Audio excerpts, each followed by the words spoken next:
এটা একটা বাসার ব্যালকনি। আমরা সচরাচর ব্যালকনিগুলো অনেক সময় অব্যবহৃত অবস্থায় রেখে দিই, যেখানে ময়লা আবর্জনা, কাপড় চোপড় ইত্যাদি এগুলো ফেলে রেখে দিই, জায়গাটা নষ্ট করি। আপনি চাইলে এই অব্যবহৃত ব্যালকনিটাকে আপনি সুন্দর একটা কবুতর পালন করতে পারবেন এইখানে ছোট পরিসরে।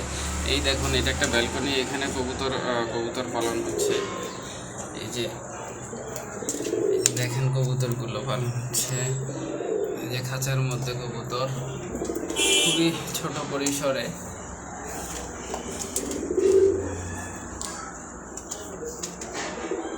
কি সুন্দর কবুতর। এই পিছনে দেখেন দুটো বাচ্চা দিছে কবুতর, দুটো বাচ্চা। এই কবুতর পাললে আপনার কি হবে, এই কবুতর পালন করলে আপনার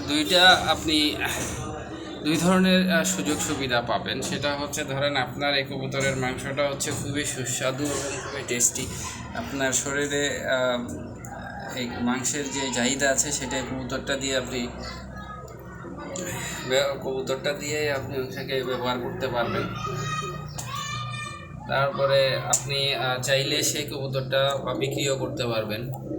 এই কবুতরগুলো প্রত্যেক মাসেই ডিম পাড়ে, ডিম থেকে বাচ্চা হয়। এই যে দেখুন, এই মাসে গত মাসে ডিম দিয়েছে, এই মাসে হচ্ছে বাচ্চা। এই যে বাচ্চা, দুটো বাচ্চা এরকম বাচ্চা দিবে।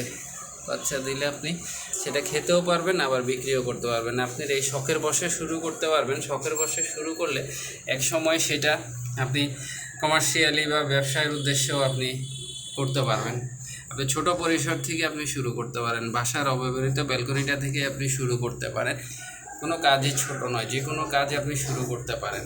সময় নষ্ট হবে না, খুব পরিশ্রমও খুব কম খরচে আপনি শুরু করলে মাংসের চাহিদাটাও আপনি মেটাতে পারবেন, আবার বিক্রিও করতে পারবেন। তো তারপর ভালো লাগলে আপনি কমার্শিয়ালি শুরু করতে পারবেন।